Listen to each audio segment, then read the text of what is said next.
오래전부터 날 노래는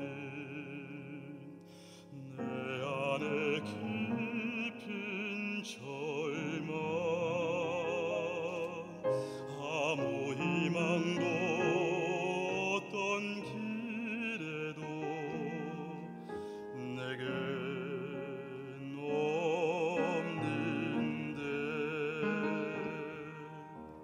사람들의 외면과 날 거절하는 눈빛,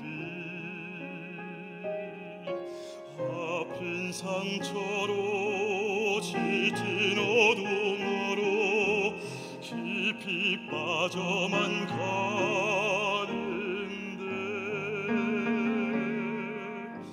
어디선가 내게 들리는 하나님 아들 주님 이야기, 기분이라면 그의 옷자락이라도 내 마지막 소망이니 주님의 만났네. 옷자락에서 전해지는 사랑, 내게 임한 주님의 능력, 날 노리는 아픔의 근원을 고치셨네. 날 바라보시네.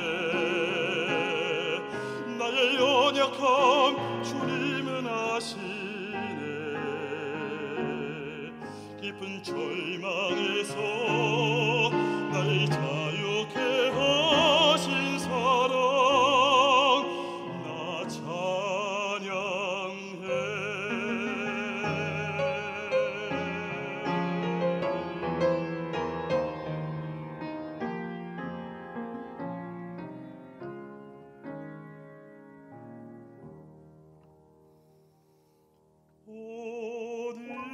어디선가 내게 들리는 하나님 아들 주님 이야기, 그분이라면 그의 옷자락이라도 내 마지막 소망이니 주님이 만났네. 옷자락에서 전해지는 사랑,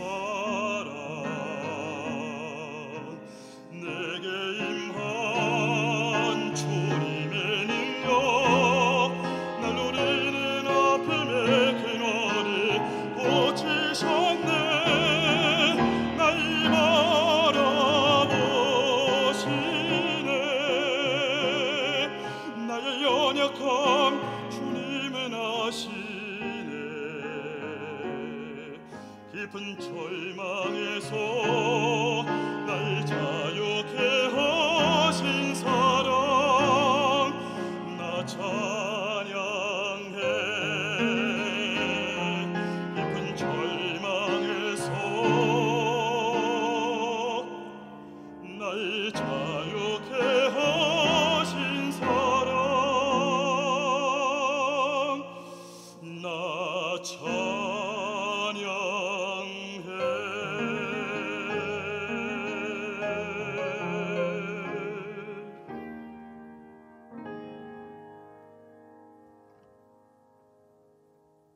사무엘상 13장 1절로 12절 말씀, 제가 한 절 여러분이 한 절 교독하겠습니다. 사울이 왕이 될 때에 40세라 그가 이스라엘을 다스린 지 2년에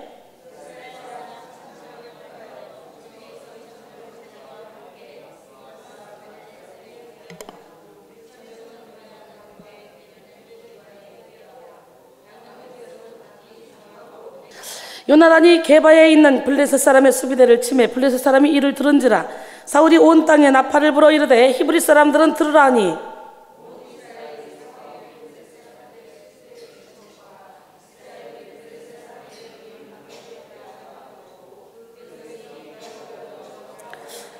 블레셋 사람들이 이스라엘과 싸우려고 모였는데 병거가 3만이요 마병이 6천명이요 백성은 해변에 모래같이 많더라. 그들이 올라와 베다원 동쪽 믹마스에 진침해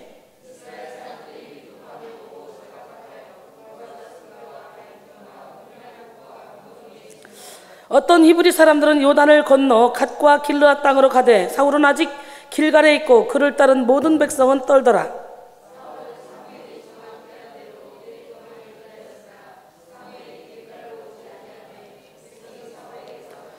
사울이 이르되 번제와 화목제물을 이리로 가져오라 하여 번제를 드렸더니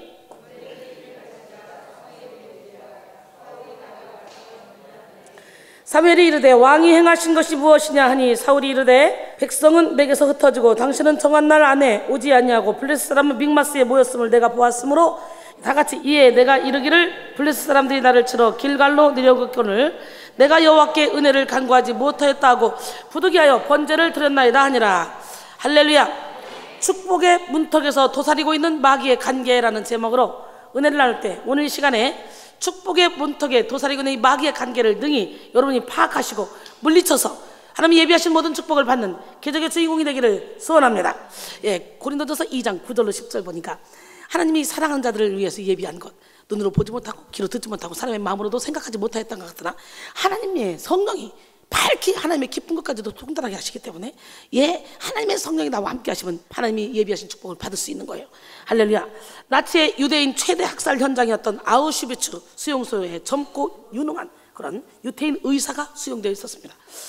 그 안에서 그는 매일 가스실과 실험실로 향하는 이 동족들의 죽음의 행렬을 보고 거기서 좌절할 만도 한데 이 사람은 좌절하지 않았어요. 어느 날 그는 노동을 하다가 흙 속에 파묻힌 깨진 유리 조각을 몰래 숨겨서 가지고 왔어요. 그리고 아침마다 면도를 하고 이를 닦고 그러면서 항상 깨끗함을 유지했습니다.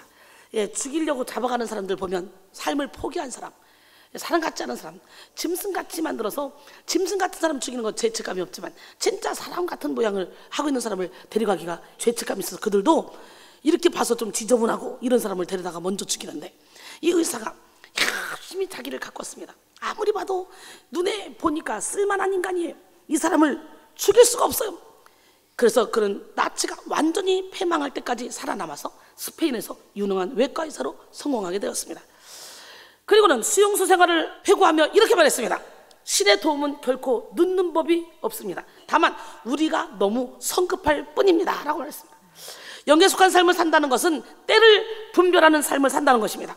하나님은 시간을 창조하셨고 때를 지으신 분입니다. 하나님은 시간이라는 특별한 영역 안에서 하나님의 일들을 질서정연하게 배치하시고 순리대로 풀어나가십니다. 하나님이 천지를 창조하신 방법만 보아도 우리는 그 사실을 잘 알 수 있습니다. 하나님은 첫째 날부터 여섯째 날까지 시간의 구분을 두시고 그 안에서 깊은 의도를 내포하신 채로 천지를 창조하셨습니다. 그리고 일곱째 날에 모든 창조 사역을 마치시고 그리고 안식하시면서 충만한 기쁨을 누리셨습니다. 창세기 2장 1절로 3절 천지와 만물이 다 이루어지니라. 하나님이 그가 하시던 일을 일곱째 날에 마치시니 그가 하시던 모든 일을 그치고 일곱째 날에 안식하시니라. 하나님이 그 일곱째 날을 복되게 하사 거룩하게 하셨으니 이는 하나님이 그 창조하시며 만드시던 모든 일을 마치시고 그날에 안식하셨습니다. 그리고 창세기 1장 31절 보니까 하나님이 지으신 그 모든 것을 보시니 보시기에 심히 좋았더라. 저녁이 되고 아침이 되니 이는 여섯째 날이니라 그랬어요. 여러분, 시간을 창조하시고 주관하시는 하나님은 때가 차오른 때에 독생자 예수 그리스도를 이 땅에 보내주셨습니다. 갈라디아서 4장 4절 5절 보니까 때가 참에 하나님이 그 아들을 보내사 여자에게서 나게 하시고 율법 아래에 나게 하신 것은 율법 아래에 있는 자들을 속량하시고 우리로 아들의 명분을 얻게 하려 하십니다. 이 말은 하나님께서 친히 정하신 때가 되어 당신의 아들을 보내셨다는 말입니다. 이는 예수 그리스도께서 이 땅에 오신 것이 결코 우연히 이루어진 일이 아니라는 거죠. 하나님은 영원 전에 모든 일을 계획하시고 또 때를 정하셨습니다. 그리고 그 계획과 때에 따라 섭리하셨고 때가 참에 인간의 구속을 위해서 예수님을 이 땅에 보내신 것입니다. 여기서 때가 참에라는 말은 하나님께서 예수 그리스도를 이 땅에 보내신 것이 가장 합당한 시기에 이루어진 일이라는 의미를 내포하고 있습니다. 즉 하나님께서 역사의 주관자시며 시간의 주인심을 말씀하고 계신 것입니다. 하나님은 역사의 매 사건마다 개입하셔서 그 사건을 이끌어 가시는 좋으신 분입니다. 그러므로 시간이란 일정한 기간의 단순한 연속이 아니라 하나님께서 작정하시고 계획하시는 때를 의미합니다. 예수 그리스도가 오신 것은 단순히 일정한 기간이 지났기 때문이 아니라 하나님께서 태초부터 계획하시고 섭리하신 계획의 실행인 것입니다. 예수님은 성육신하는 쉼으로 이 땅에 오셔서 때에 따라 움직이는 모든 모습을 보여주셨습니다. 이 땅에 오신 예수님은 때를 기다리셨고 때에 맞추어 신속히 움직이셨으며 그리고 때를 이루기 위해서 기도하셨습니다. 요한복음 2장 1절에 잔치집에서 포도주가 떨어졌을 때에 예수의 어머니가 예수에게 이르되 저들에게 포도주가 없다. 그러니까 예수께서 이르시되 여자여 나와 무슨 상관이 있나이까? 내 때가 아직 이르지 아니하였나이다. 이렇게 말씀하죠. 내 때가. 여러분 우리는 우리 때가 아니라 하나님의 때를 기다려야 돼요. 누가복음 22장 14절로 15절 때가 이르매 예수께서 사도들과 함께 앉으사 이르시되 내가 고난을 받기 전에 너희와 함께 이 유월절 먹기를 원하였느니라. 때가 이르매 할렐루야. 마가복음 14장 41절로 42절도 보니까 세 번째 오사 기도하라 그러잖아요. 베드로와 야고보와 요한을 데리고 산에 올라가서 예수님이 기도하시면서 땀방울이 핏방울 되도록 기도하시면서 그들에게 기도를 부탁했습니다. 그런데 기도하는 거 자빠져 잡니다. 자꾸 예수님이 지금 곧 십자가를 지러 가셔야 되는데 세 번째 오사 그들에게 이르시되 이제는 쉬고 자라. 그러니까 우리는 기도할 때가 있고 기도할 기회도 놓칠 때가 있으니 건강할 때 기도하고 헌신하고 충성하고 봉사하고 전도하고 하나님의 때에 마음껏 하나님이 나를 통해 일하실 수 있도록 나를 내어 드리길 원합니다. 그들에게 이르시되 이제는 자고 쉬라. 그만 되었다. 때가 왔도다. 보라 인자가 죄인의 손에 팔리느니라. 일어나라 함께 가자. 보라 나를 파는 자가 가까이 왔느니라 그랬어요. 예수님은 제자를 선발할 때 가르침을 베푸실 때 능력을 행하실 때 정확히 하셨고 십자가를 지셔야 할 때를 정확히 하셨습니다. 그래서 때 안에서 움직이시며 때를 누리며 때를 다스리셨습니다. 그런데 오늘 우리가 눈여겨봐야 될 것은요 마귀도 때를 안다는 거예요. 마귀는 하나님만큼 전지전능하지는 않지만 상당한 영적인 능력을 가지고 때를 따라 움직입니다. 마귀가 하는 모든 일의 목표는 하나님의 일을 방해하는 것이고 하나님이 사랑하시는 성도를 넘어뜨리는 것입니다. 때를 따라 마귀가 성도에게 하는 일이 무엇일까?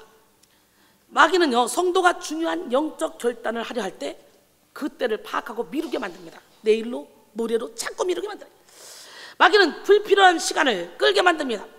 성도에게 허락된 시간이 유한하다는 것을 알기 때문이죠.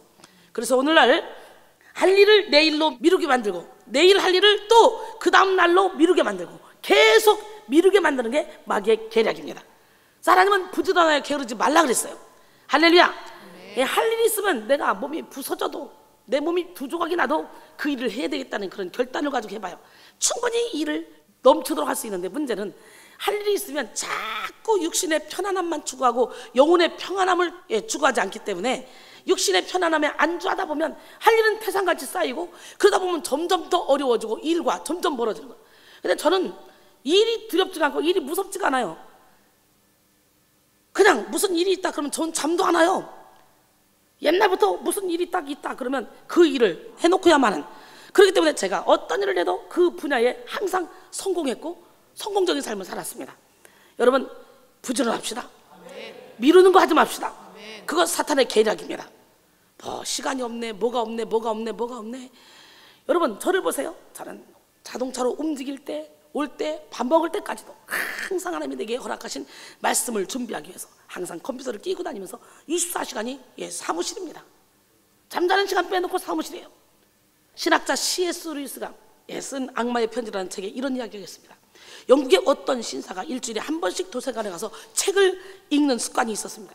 하루는 그가 습관을 따라 도서관에 가서 책을 고르는데 마침 종교서적을 잡았어요. 그것이 눈에 들어왔어요. 신사는 마음속에 갑자기 하나님에 대한 호기심이 생겼습니다. 하나님은 어떤 분일까? 그분은 나와 어떤 관계가 있을까? 그런 생각을 할 때 그의 마음속에 사탄이 찾아와서 이렇게 속삭입니다. 그런 골치 아픈 생각을 왜 하냐? 점심시간인데 쓸데없는 생각하지 말고 밥이나 먹어 빨리. 신사는 조금 전에 일어났던 하나님에 대한 생각을 억제하고 식당으로 갔습니다. 그래서 점심을 먹는데 또 하나님에 대한 생각이 떠오릅니다. 그러자 또 사탄이가 그의 마음속에 찾아와 속삭입니다. 밥 먹는데 소화가 안 되게 뭘 그렇게 골똘히 생각해. 우선 밥이나 먹고 생각해봐. 식사를 끝나고 하나님에 대한 생각에 깊이 잠기려고 하는데 사탄이 또 방해를 합니다. 그런 생각은 한가할 때 하는 거야. 오늘은 집에 빨리 가서 할 일이 있으니까 다른 날 생각하라고. 그러면서 꼬십니다. 결국 그 신사는 하나님에 대해 아무 지식도 얻지 못한 채 도서관을 나왔습니다. 사탄은 집으로 돌아가고 있는 신사의 뒷모습을 보면서 씨 웃었습니다. 네가 잘 속았지? 씨. 그저 내 육신의 필요에 따라서, 육신의 정욕, 안목의 정욕, 이생의 자랑에 따라서 그냥 움직이면, 여러분 우리는요 유명한 사람들이 4시간 5시간 이상 앉았다는 걸 우리는 알아야 돼. 내 맘대로 자고 7시간 6시간 8시간 푹 자고 남들보다 성공하려고 어림도 없어요. 우리는 다른 사람보다 더 육신을 쳐서 복종시켜서 노력해야 성공할 수 있는 거예요. 여러분, 하나님은 멋쟁이 하나님입니다. 하나님은 달리는 말에 채찍을 하시는 분입니다. 할렐루야.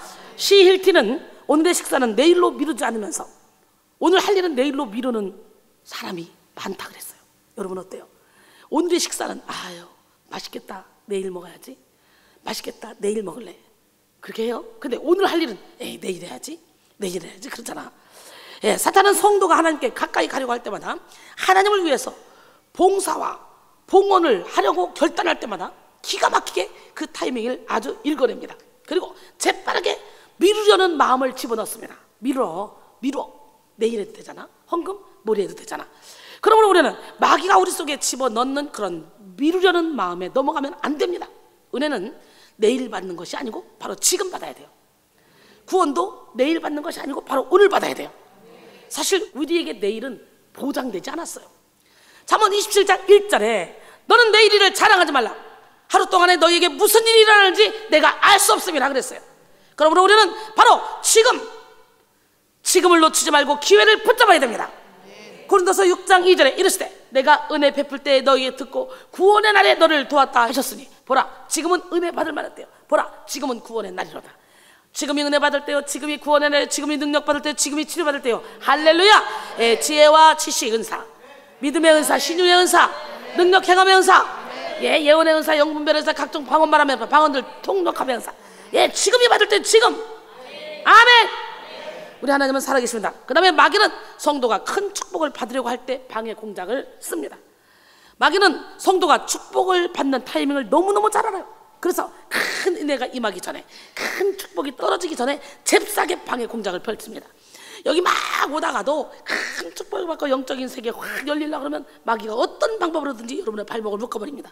그래서 오기 싫을 때가 강제로 와야 될 때입니다. 아멘. 저 역시 복음 가수가 되기 전에 엄청난 영적 전쟁을 치렀습니다. 저는요 온갖 악기가 우리 집에 다 있었어요. 하다못해 오카리나까지, 바이올린, 첼로, 악기라는 악기 다 해봐. 그리고 모든 악기를 제가 다 건드렸습니다. 그것도 다 교수 레슨 받았습니다. 예, 그러면서 열심히 배웠어요. 플룻까지. 그때도 교수 레슨 수원으로 플룻 레슨을 받으러 갔다가 오는데 이게 웬일입니까? 온몸이 확 녹아서 감당할 길이 없는 거예요. 막 숨이 안 쉬질 정도로 몸이 녹아요. 도대체 내 몸이 왜 이러는 거지? 내 몸이 왜 이런 거지? 그런데 운전이 안 돼요. 눈은 다 감기고 막 확 그래가지고 몇 번씩 사고 날 뻔하면서 어떻게 파듯이 집에 갔습니다. 집에 가서 그냥 아파트 17층에 올라가서 안방에 탁 누웠는데, 여러분 너무 몸이 힘들 때 잠이 와 안 와? 잠이 안 와요. 그렇게 누웠는데요 몸이 천근만근인데 죽을 것만 같아요. 이유도 몰라, 뭔지도. 그런데 갑자기 딱 누웠는데 기도할 힘이 없어. 내 영혼에서 무슨 소리가 들리냐? 아시지요. 이 소리가 들리는 거예요. 아시지요. 이 영혼 깊은 곳에서 아시지요가 나오는데, 이 아시지요가요 하늘문을 열고요 싹 앞축기로 빨려 들어가는 거예요. 하늘에서, 오늘 여러분의 기도가 하늘에서 앞축기로 싹 빨려 들어가는 기도가 되길 원합니다. 아멘. 할렐루야. 아멘. 나는 힘이 없어, 기도할 힘조차 없는데 아시지요 했는데 나도 모르게 그것도 속으로 영으로 했어요. 살짝 아시지요. 근데 그냥 하늘문이 열리면서 앞축기로 확 아시지요가 빨려 올라가더니 예수님이 빛 가운데로 오시는데 천군천사를 몰고 왔어요. 이 한 방에, 마귀가 드글드글하던 이 방에 천사가 꽉 찬 거예요. 예수님과. 갑자기 내 몸이요 막 힘이, 여호와를 악망하는 자에게 주는 힘이, 할렐루야, 오늘 이 힘을 받기를 원합니다. 막 이 힘이 막 깜짝 놀랐습니다. 벌떡 일어났어요. 이게 웬일이야? 내가 왜 이렇게 된 거지? 그때만 해도 사람 속에 귀신이 산다, 죄가 살아나면 이렇게 막 영적 전쟁이 공격이 온다, 이런 걸 들어본 적이 없거든요. 그런 설교를 들어본 적도 없고. 그런데 막 힘이 나는 거예요. 이게 웬일이지? 그래, 바로께서 꿈을 2번 겹쳐 꾸셔서 하나님이 행하신 일이라는 걸 알았지. 그래, 나도 한번 그러면 다시 누워야지. 그리고 하나님 한 번만 더 이 현상을 내게 나타내 주시옵소서. 그랬더니 똑같이 내 몸이 확 녹더니 갑자기 막 마귀가 꽉 차서 음성성성성 되는데, 나도 모르게 내 입에서 아시지요? 하는데 그냥 쫙 한디 열면서 압축기로 쫙 빨아 올라가더니 주님이 아까처럼 똑같이 빛으로 다가오시더라고. 그러더니 어둠이 싹 물러갔어요. 이야, 벌떡 일어났습니다. 이건 진짜 하나님이 행하신 거잖아. 2번씩이나 힘이 넘칩니다. 전화했습니다. 목사님, 내가 오늘 5시까지 가서 우리 오늘 간증 집회 하시잖아. 김민식 전도사님 오시지? 내가 가서 회사 드릴게. 그랬더니 어이구 바쁜데 어떻게? 그럴 일이 있어요. 그리고는 오후에 학원 가서 애들 레슨 좀 하다가 쫙 교회 가서 간증을 했더니 김민식 전도사가 어이구 이순희 집사님이 간증해야 되겠네 그러더라고. 그날 밤 11시까지 같이 예배를 드리고 찬양하고 그리고 집에 왔는데, 그게 계기가 돼서 그 다음날 우리 목사님이 음반 제작하러 가자. 그래가지고 김민식 전도사한테 음반 제작하러 갔잖아요. 그날 내가 식사 대접을 안 했으면, 그날 내가 이런 영적 전쟁을 안 치렀으면 아마 복음 가수가 되지도 못했을걸. 그러니까 여러분, 고난이 세면 셀수록 영광도 큽니다. 축복의 문턱에 이 사단이가 쫙 이렇게 방해 공작을 쓰는데, 우리는 그 방해 공작에 넘어가면 안 돼요. 영부별의 은사를 받읍시다. 하나님은 살아계십니다. 그래서 제가 이렇게 세계적인 복음 가수가 됐잖아요. 그러더니 하나님께서 역사하셔서 아틀란타 연합집회에 복음송으로 찬양으로 그냥 3박 4일 함께 하면서 신형균 목사님과 함께 사역하다가 제가 부흥사로 발탁이 돼서 그때부터 계속 부흥회를 하고 있잖아요. 하나님은 참 멋쟁입니다. 아무것도 아닌 이 부족한 저를 이렇게 멋쟁이 하나님, 기적의 하나님, 능력의 하나님이 사용해서 이렇게 작품으로 만드셨으니 정말 멋쟁이 하나님은 못하실 일이 없는 분이에요. 아멘. 그래서 복음 가수가 되기 전에 제가 엄청난 영적 전쟁을 치렀는데, 여러분, 사실 마귀는 인간보다 훨씬 더 똑똑하고 훨씬 더 부지런합니다. 그러기에 성도가 미처 축복의 때를 깨닫지 못했을 때 마귀는 먼저 일하고 성도가 그 축복을 알아채지 못하도록 관계를 펼칩니다. 성도가 축복받을 그릇이 되지 못하도록 여러 가지 술수를 쓰거나 아예 은혜를 받지 못하도록 원천 봉쇄시키려고 합니다. 그래서 우리는 영적인 공격이 거세지고 여러 가지 어려움이 몰려올 때, 큰 축복을 받을 때라는 사실을 눈치채고 마귀와 싸워서 승리함으로 축복을 누려야 됩니다. 에베소 6장 11절과 12절, 마귀의 관계를 능히 대적하기 위하여 하나님의 전신갑주를 입으라. 우리의 씨름은 절과 육을 상대하는 것이 아니요 통치자들과 권세들과 이 어둠의 세상 주관자들과 하늘에 있는 악의 영들을 상대합니다 그랬어요. 여러분, 사탄의 방해 전략이 뭔 줄 알아요? 절망. 이 절망, 이 낙심, 이게요 사탄이 파는 이 도구 중에 가장 비싼 거라네. 절망, 낙심으로 넘어뜨리는 사람이 가장 많다네. 다른 거로 넘어뜨리는 게 아니라 사탄의 방해 전략인 이 절망은 생각보다 강한 효과가 있는 전략입니다. 보통 열등감이 많은 사람들이 이 절망이라는 방해 전략에 쉽게 적용되는데요, 키에르케고르는 이 절망에 대해서 죽음에 이르는 병이라고까지 했습니다. 작은 절망이 지속될 때 자살에까지 이를 수 있기 때문에 절망은 정말 무서운 질병입니다. 절망은 믿음이 약해질 때 찾아오는데요, 문제는 우리의 믿음이 좋다고 생각하는 사람들도 장담할 수가 없어요. 그처럼 불같은 능력을 행했던 엘리야도, 장담했던 베드로도 역시 절망의 덫에 걸리고 말았습니다. 이들은 잠시 절망에 빠져 있었지만 결국 하나님의 은혜와 도우심으로 다시 일어나 멋진 하나님의 사역을 이루는 자들이 되었죠. 잠언 24장 16절에 대저 의인은 7번 넘어질지라도 다시 일어나려니와 악인은 재앙으로 말미암아 엎드러지느니라. 그렇기 때문에 저와 여러분이 엎드러져도 주님이 다시 일으켜 주시는 줄 믿습니다. 이 시간 절망을 무기로 찾아온 사탄을 하나님의 말씀으로 물리치시고 승리하는 여러분 모두가 되기를 원합니다. 이사야 41장 10절에 보니까 두려워하지 말라, 내가 너와 함께합니다. 놀라지 말라, 나는 내 하나님이 됩니다. 내가 너를 굳세게 하리라, 참으로 너를 도와주리라, 참으로 의로운 나의 오른손으로 너를 붙들리라 그랬어요. 할렐루야. 그 다음에 교만. 교만은 사탄의 무기 중에 가장 오래되고 가장 효과적인 유혹 방법입니다.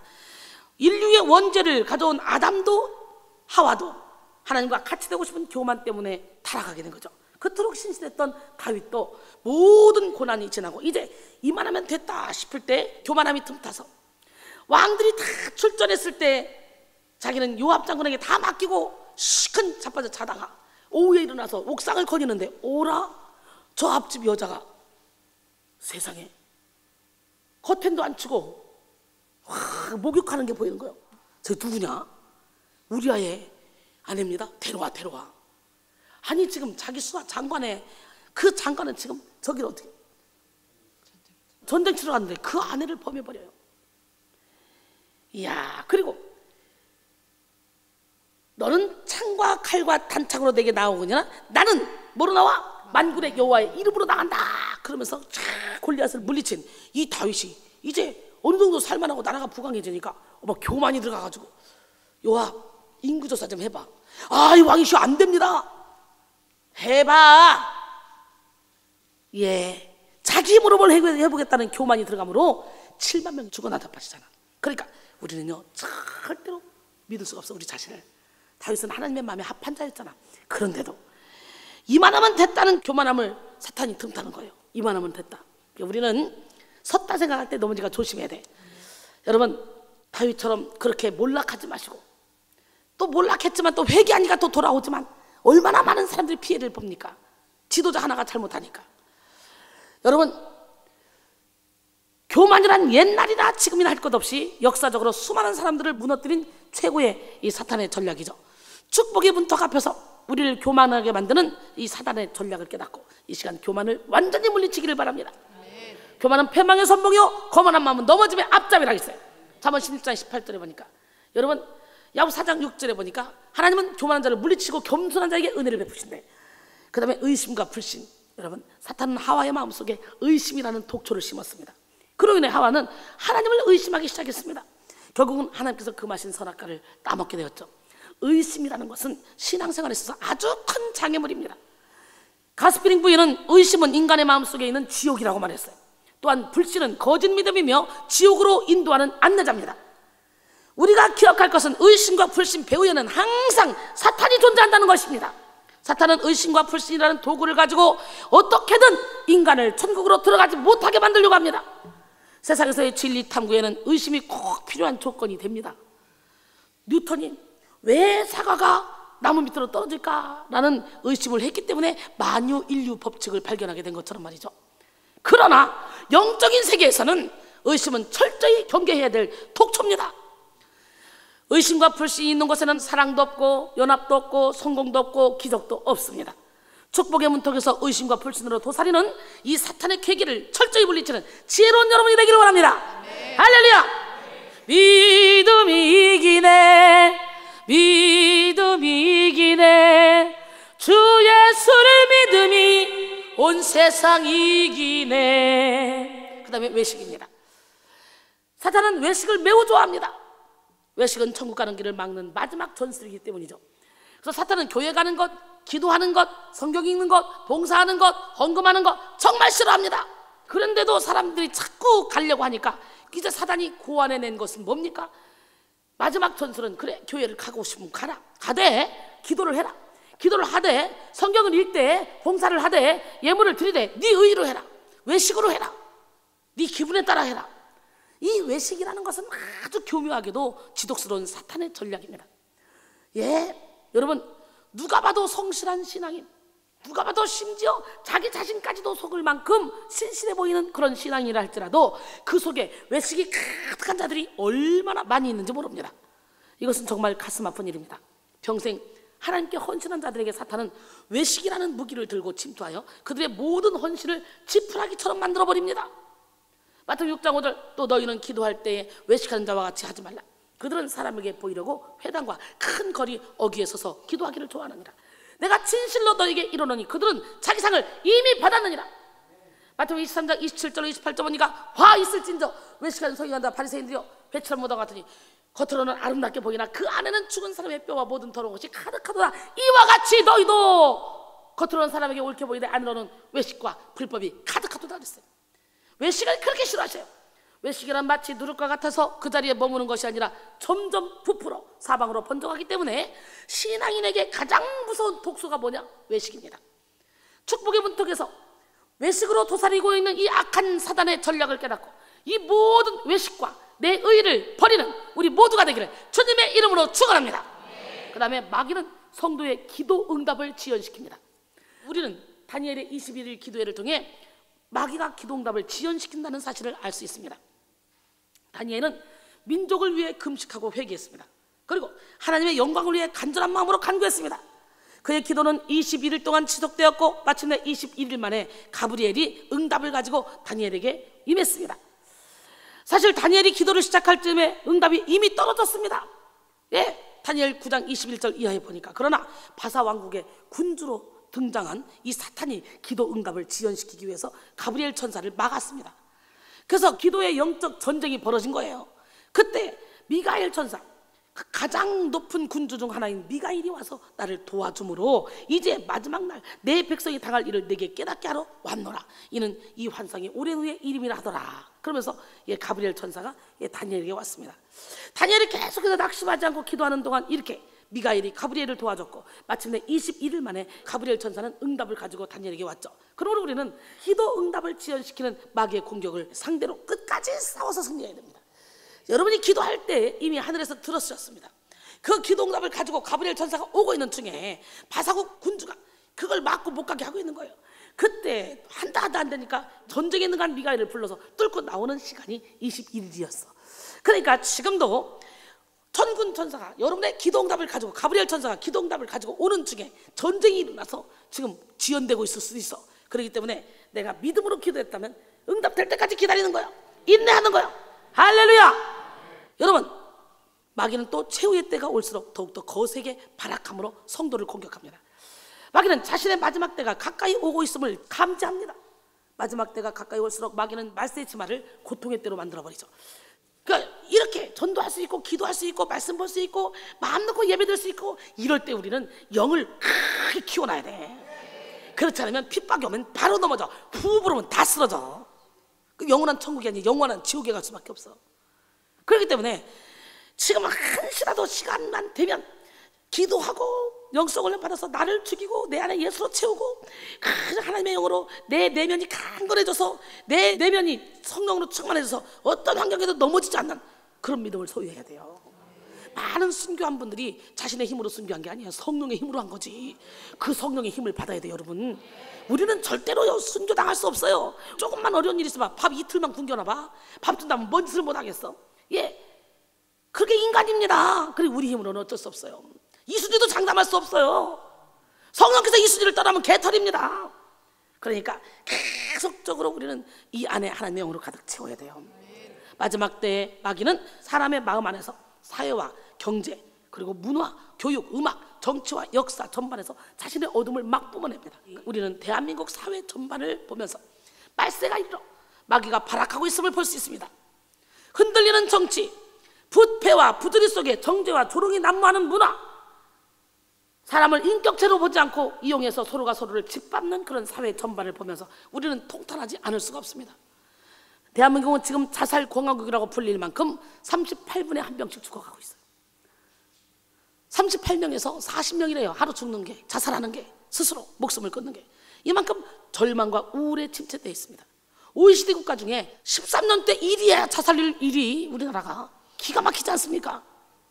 더군다나 교회와 목회자도 타락의 길을 걸으며 마귀의 공격에 휘둘리고 있습니다. 우리는 말세에 최후 발악을 하는 마귀를 맞서서 물리쳐야 됩니다. 마지막 24장 24절에 거짓 그리스도들과 거짓 선자들이 일어나 큰 표적과 기사를 보여 할 수만 있으면 택하신 자들도 미혹하느니라 그랬어요. 에베소 5장 15절로 17절 보니까 그런즉 너희가 어떻게 행할지를 자세히 주의하여 지혜 없는 자같이 하지 말고 오직 지혜 있는 자같이 하여 세월을 아끼라.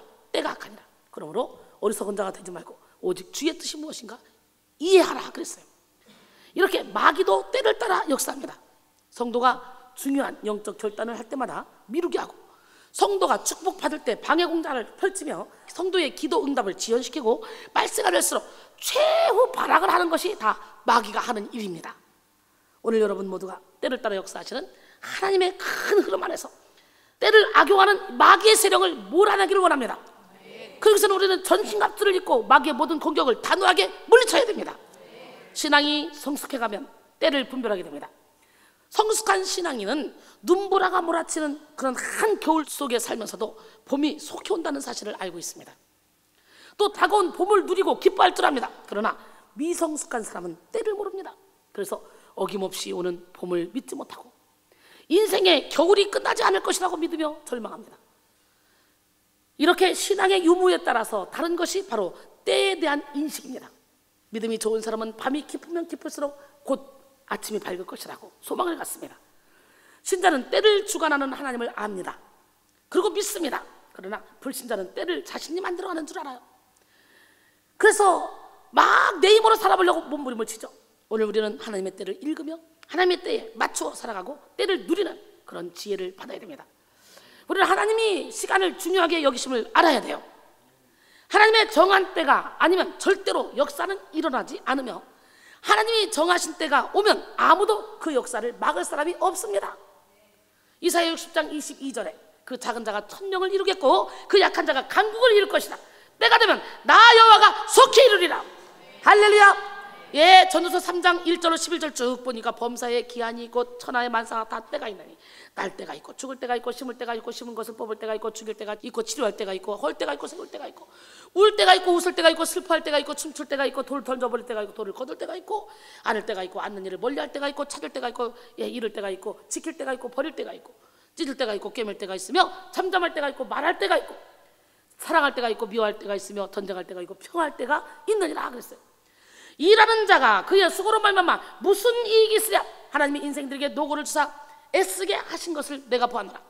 하나님이 모든 것을 지으시되 때를 따라 아름답게 하셨고 또 사람들에게는 영혼을 사모하는 마음을 주셨느니라. 그러나 하나님이 하시는 일의 시종을 사람으로 증명할 수 없게 하셨도다 그랬어요. 그러기에 하나님의 뜻을 이루려는 그리스도인은 무엇보다도 하나님의 때를 잘 분별해야 됩니다. 하나님의 때보다 앞서 나가지 않기 위해 또 하나님의 때보다 뒤처지지 않기 위해 신앙인은 때를 분별해야 될 줄로 믿습니다. 하나님은 때를 따라 모든 것을 아름답게 지으시는 분이시기 때문에 우리는 시간 속에 담겨진 하나님의 의도를 파악해야 돼요. 때에 맞춰 이루어지는 것보다 아름다운 것은 없습니다. 그러니 내 때를 주장하지 마시고 하나님의 때에 하나님의 시간에 나의 모든 필요를 채워달라고 기도해야 될 줄 믿습니다. 왜냐하면 우리가 지금 여기서 하나님 능력 주세요, 은사 주세요, 하나님 물질 주세요, 건강 주세요. 그때 하나님이 막 순식간에 다 주셨네. 그럼 여러분이 생명 걸고 여기서 기도하겠어? 그거 가지고 딴짓하지? 교만 떨지? 그러다가 하나님을 또 멀리하지? 그렇기 때문에 우리가 다 부어줘도 그 부어준 걸 가지고 오로지 하나님만 바라보고 달려갈 수 있는 믿음의 그릇이 준비되었을 때 하나님께서 우리에게 다 주시는 거지. 준비되지 않은 상태에서 그걸 줘버리면 우리는 타락할 수밖에 없는 거예요. 5살 먹은 애기가 엄마 우리 집 부자잖아, 나 벤츠 사줘. 저 벤츠 너무 멋있어 보여, 나 운전하고 싶어. 아이고 아들아, 우리 집이 야 재벌인데 벤츠가 문제냐. 야 비행기도 사줄게, 야 운전해. 그리고 사가지고 딱 줘봐. 애기가 좋다고 팠겠지. 그러나 그거 운전을 하고 죽어 그냥. 그런 것처럼 하나님은 우리의 그릇대로 은사를 준다는 거예요. 똑같이 여기 와서 은혜 받아도 믿음의 그릇대로 다 은사가 다양하게 나타나고 믿음의 그릇 따라 은혜도 다 다양하게 나타나.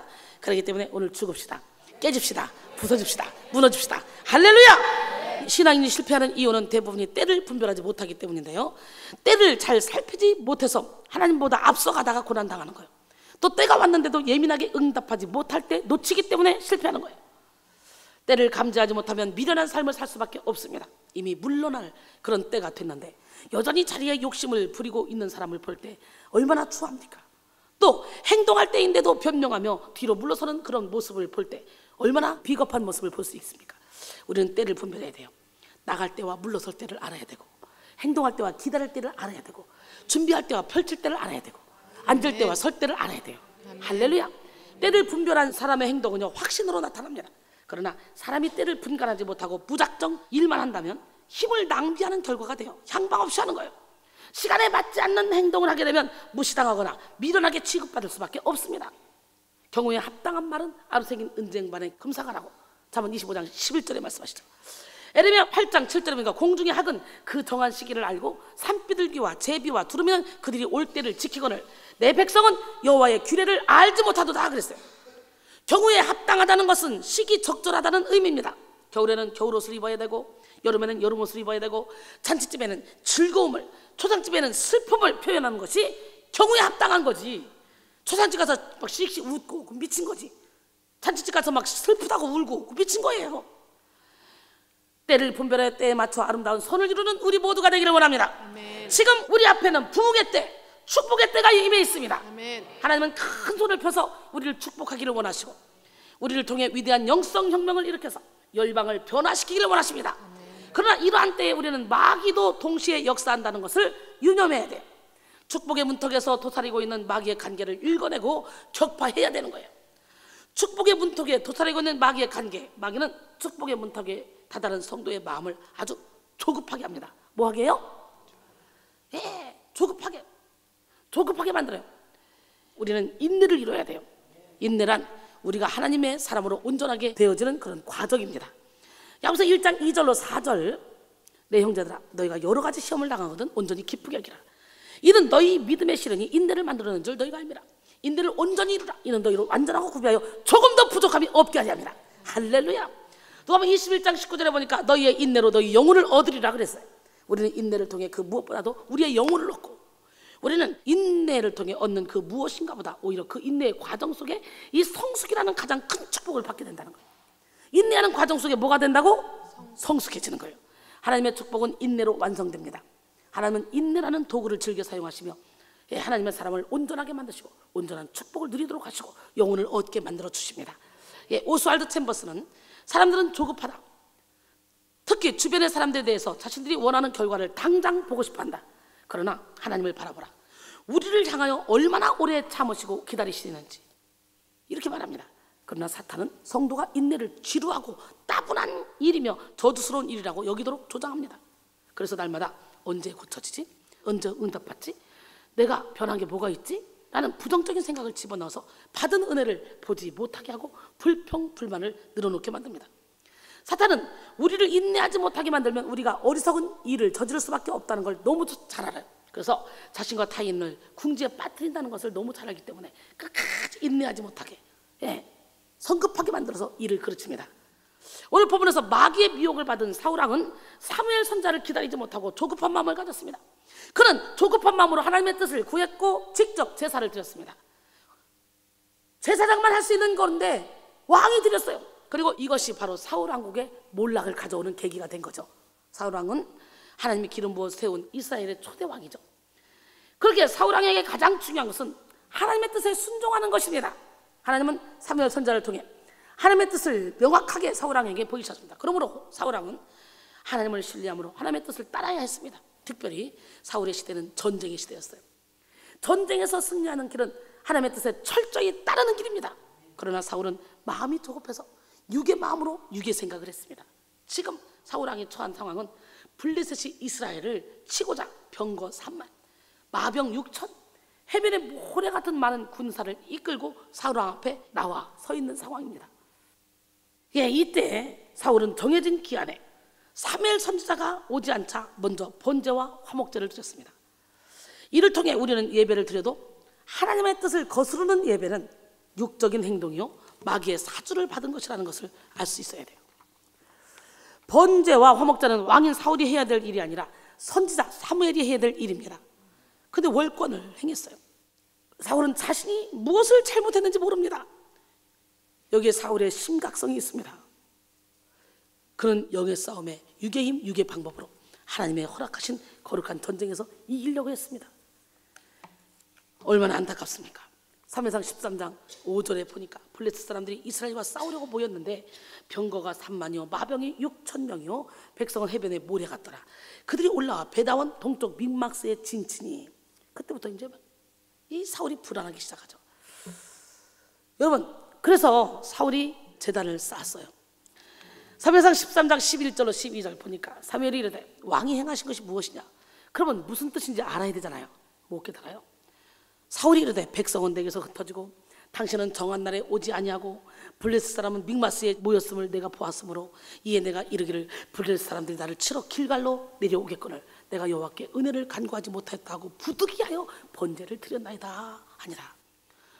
본문에서 사울은 사무엘이 정한 때를 기다리지 못하고 자신의 잘못을 오히려 사무엘이 늦게 와서 그렇다고 책임 전가하는데 배은망덕한 행동을 하고 있잖아요.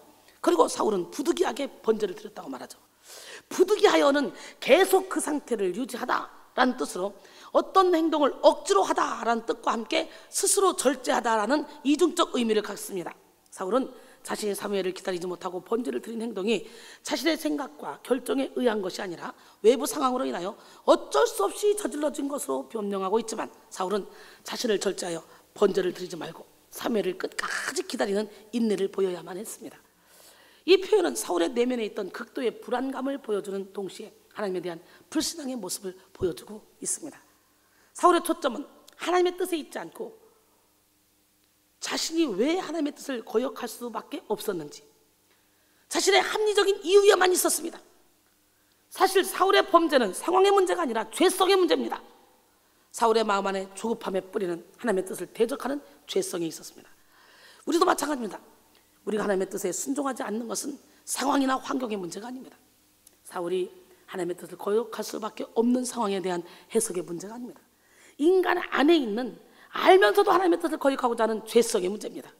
우리는 자꾸만 이런 환경 저런 환경 변명을 내세우며 자신의 무죄를 입증시키려고 하지만 불순종은요 변명할 수 없는 죄입니다. 하나님의 명령은 완전하기 때문이죠. 하나님의 방법이 최고의 방법, 하나님의 때가 최고의 때입니다. 히브리서 10장 35절로 39절 그러므로 너희 담대함을 버리지 말라. 이것이 큰 상을 얻게 하느니라. 너희에게 인내가 필요하면 너희가 하나님의 뜻을 행한 후에 약속하신 것을 받기 위함이라. 잠깐 오면 오시리니 지체하지 아니하시리라. 나의 의인은 믿음으로 말미암아 살리라. 또한 뒤로 물러가면 내 마음이 그를 기뻐하지 아니하리라 하셨느니라. 우리는 뒤로 물러가 멸망할 자가 아니오 오직 영혼을 구원함에 이르는 믿음을 가진 자니라. 할렐루야.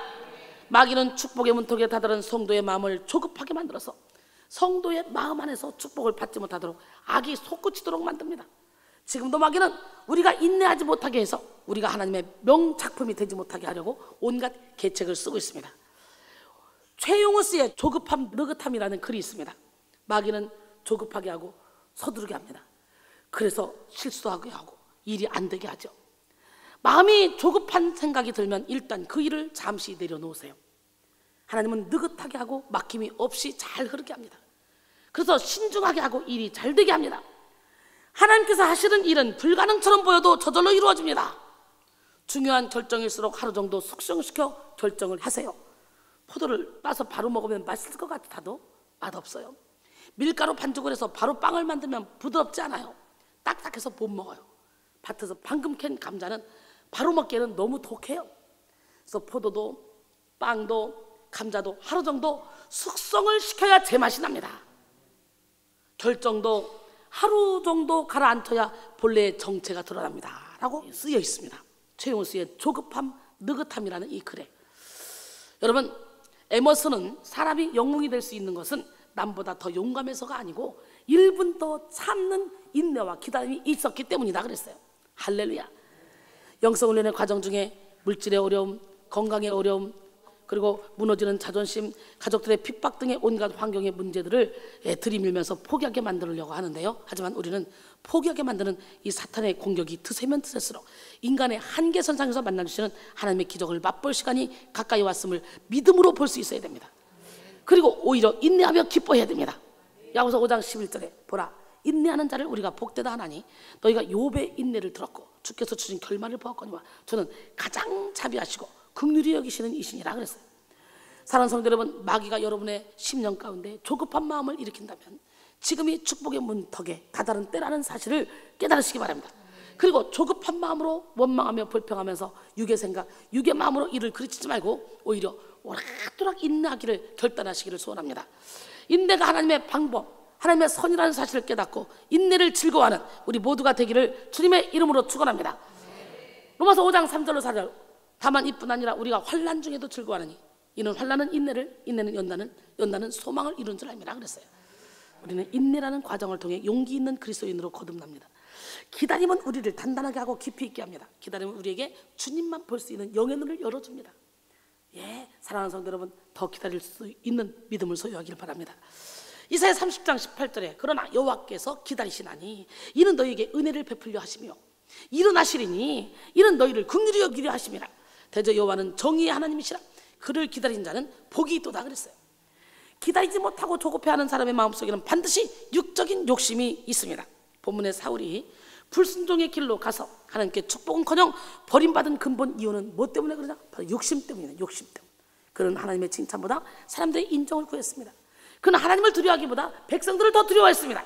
오늘 본문 11절에 사무엘이 이르되 왕이 행하신 것이 무엇이냐? 하니 사울이 이르되 백성은 내게서 흩어지고 당신은 정한 날 안에 오지 아니하고 블레셋 사람은 믹마스에 모였음을 내가 보았으므로.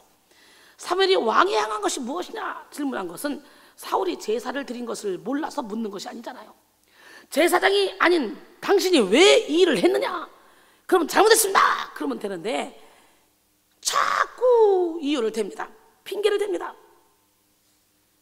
이렇게 핑계를 대는 것은 바로 이유처럼 보이잖아. 어떻게 보면 무섭지 두렵지. 군인들은 막 흩어지고 있고 지금 블레셋 군대는 저돌을 기세고. 예.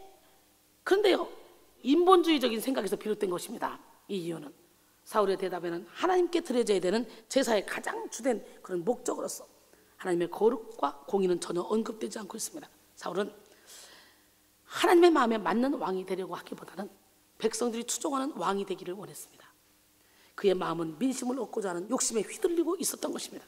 마귀는 성도가 헛된 욕심을 품고 있으면 축복을 받지 못한다는 사실을 너무도 잘 알고 있습니다. 그래서 축복의 문턱에 다다른 상황에서 더 많이, 더 빨리, 더 높이 얻기를 구하며 세상 것을 바라보게 만들죠. 우리는 성령의 축복은 육신의 욕심과 정확히 반대의 길에 놓인 것이라는 것을 깨닫고 빨리 육신의 욕심을 버리기를 원합니다. 할렐루야. 그리스도의 예수의 사람들은 육체와 함께 그 정욕과 탐심을 십자가에 못 박았다고 갈라디아서 5장 24절에 말씀하시잖아요. 우리 안에서 육적인 욕심이 일어난다는 것은 불신앙의 징표일 뿐만 아니라 육신적인 삶을 살고 있다는 증거이기도 합니다. 육신, 즉 옛 자아는 언제나 자기 뜻을 구하죠. 그래서 하나님은 인내라는 과정을 사용하셔서 성도를 정결하게 하시고 온전한 축복을 누릴 수 있는 그런 능력을 갖추게 하십니다. 사랑하는 성도 여러분, 축복의 문턱에서 인내의 지혜를 받음으로 축복의 주인공이 됩시다. 예수님은 기다림을 즐기시는 분이셨습니다. 예수님이 사랑하시는 나사로가 죽었다는 소식을 듣고서도 이 병은 죽을 병이 아니야. 이거는 하나님의 영광을 위한 병이야. 하나님의 아들이 이로 말미암아 영광을 받게 하려 함이야 하시고 이틀을 더 머무시죠. 요한복음 11장 3절로 6절 보니까 그 사이에 나사로는 죽었고 이미 장례까지 치러졌습니다. 그제야 예수님은 제자들에게 나사로를 깨우러 가자고 나섰습니다. 인간적으로 보면 참으로 야속한 분으로 보이죠. 나사로가 병들었을 때 오셨으면 죽지도 않고 자매들이 애타지도 않았을 거 아니에요. 자매들은 며칠 동안 그 얼마나 애타게 주님을 기다렸겠습니까? 그래도 세상에서의 의지가 되는 오빠였는데 오빠가 자신들만 버리고 이제 간다고 생각하니 앞이 캄캄했을 것입니다. 그런데 왜 예수님은 그렇게 여유롭게 시간을 끌고 계셨을까? 일부러 지체했어요. 예수님은 하나님의 때를 기다리고 계셨어요. 뭘 기다리셨어? 주님의 때 카이로스를 기다리고 계셨어요. 즉 나사로의 죽음을 통하여 나타나고자 하는 하나님의 뜻을 이루실 때를 기다리신 것입니다. 예수님은 때를 기다리심으로 병든 나사로를 고친 것이 아니라 죽은 나사로를 살렸습니다. 얼마나 기적입니까? 이를 통해 나사로는 존재만으로도 많은 유대인들에게 예수 그리스도를 증거하는 간증자의 삶을 살게 된 것입니다.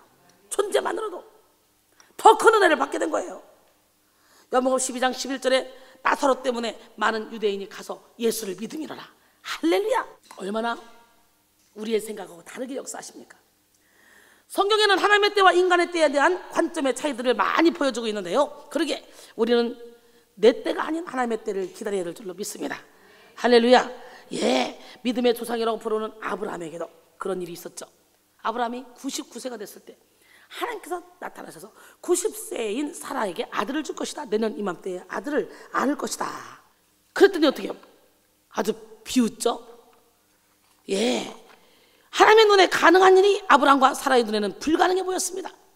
믿음이 약한 사람은 이렇게 환경과 여건을 보면서 이 일을 가늠하죠. 즉 사람의 관점은 눈에 보이고 이해되는 그런 상황과 여건에 의해서 만들어지죠.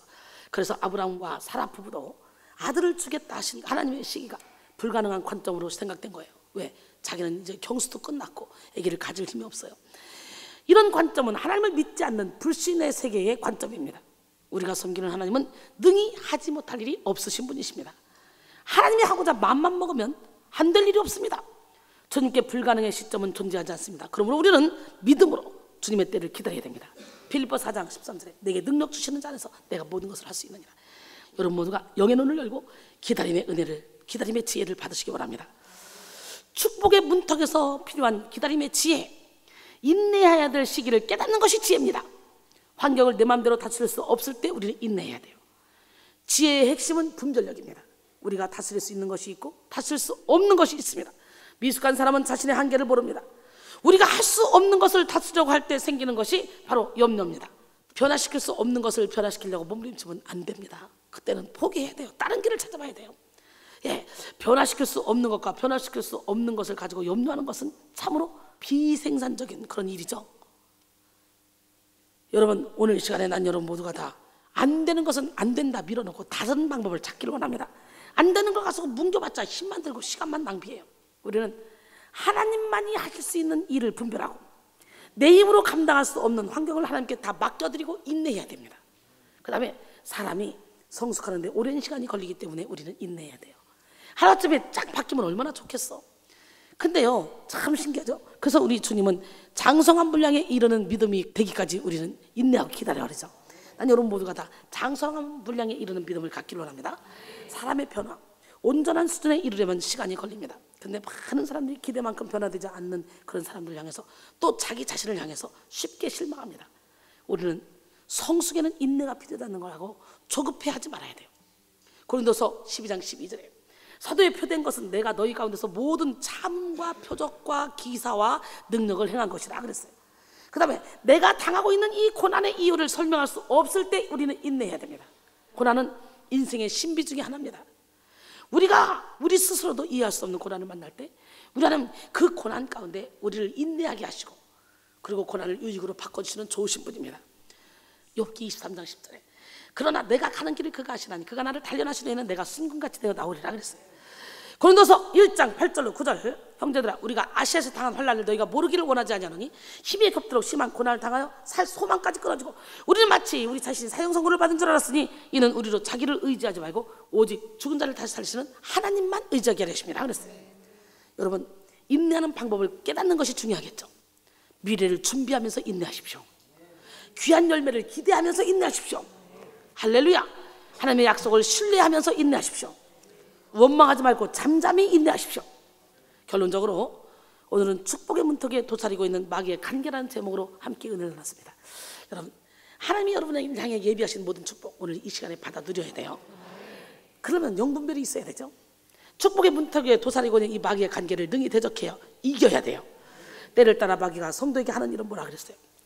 마귀는 성도가 중요한 영적 결단을 할 때 파악하고 계속 미루게 하고 또 마귀는 성도가 큰 축복을 받으려 할 때 방해 공작을 막 펼치는데 사탄의 방해 공작은 절망, 교만, 의심과 불신, 외식이라 그랬죠. 이 시간 사탄의 방해 공작에 넘어지지 않기를 바랍니다. 또 마귀는 성도의 기도 응답을 지연시킨다 그랬어요. 또 마귀는 최후의 때가 올수록 더욱더 거세게 발악함으로 성도를 공격한다 그랬어요. 마귀는 축복의 문에 다다른 성도들의 마음을 조급하게 한다는 거예요. 조급함을 그들의 마음에 심어놓고 하나님 예비하신 축복을 받지 못하게 한다는 거죠. 축복의 문턱에서 필요한 기다림의 지혜는 인내할 시기를 깨닫는 것이고 그 다음에 인내하는 방법을 깨닫는 것입니다. 할렐루야. 오늘 우리는 영적 전쟁의 파도를 뛰어넘는 부흥을 일으키기 위해서 인내를 해야 됨을 우리가 깨달아야 되는데 축복의 문턱에서 도사리고 있는 그런 마귀는 사울 왕에게 그랬던 것처럼 우리를 조급하게 만들며 욕심을 충동질하고 그리고 육의 마음, 육의 생각으로 달려가게 해서 축복의 그릇을 뒤엎어버리도록 만듭니다. 우리는 사탄에게 속지 말아야 돼요. 우리는 축복의 때가 다다를수록 더욱더 인내해야 돼요. 하나님이 우리에게 축복하시라고 할 때 사탄은 더욱더 기세를 부리기 때문에 우리는 깨닫고 어려운 일이 있을 때 더욱더 하나님 앞에 나와서 간구하며 기도해야 됩니다. 할렐루야. 인내를 통해 아름다운 미래를 성취하시길 바랍니다. 인내를 통해 축복의 문이 열리는 은혜를 받으시기를 소원합니다. 이 시간 여러분 모두가 축복의 문턱에서 도사리고는 마귀의 간계를 깨닫고 인내와 믿음으로 마귀를 대적함으로 축복의 주인공이 되기를 주님의 이름으로 축원합니다. 옆 사람 바로 우리 축복의 주인공이 됩시다. 우리 기적의 주인공이 됩시다. 하나님은 당신을 사랑하십니다. 하나님은 살아계십니다. 하나님이 살아계신 거 믿으십니까? 연약하고 부족한 우리를 통해서 하나님은 놀라운 능력을 행하시기를 원하십니다. 그렇기 때문에 우리는 이 시간에도 하나님 나 자신을 주님께 완전히 맡겨드립니다. 더러운 이 그릇을 깨끗하게 씻어주셔서 인내를 온전히 이루어 하나님이 예비하신 축복을 받고 나만 받는 것이 아니라 사망의 그늘에 앉아 고통 가운데 있는 영혼들을 축복의 길로 인도하는 영적인 안내자가 되게 도와주세요. 그런 마음으로 우리 함께 더러운 이 그릇 찬양합니다.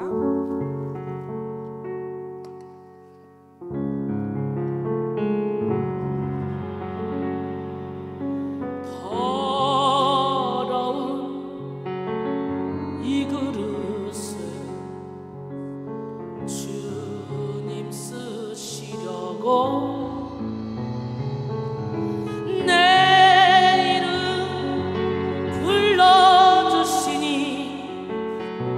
이 여인은 내인가 되지 못하고 된 줄 알다가 쓰러진 이 몸은 빈손 들고 십자가 앞에 무릎 꿇어 싸우니 오 내 주님 이 마음에 좌정하여 주소서. 더럽고 추한 그릇이 깨끗함을 입어서 성전에 기물이 되니 이 여인은 내인가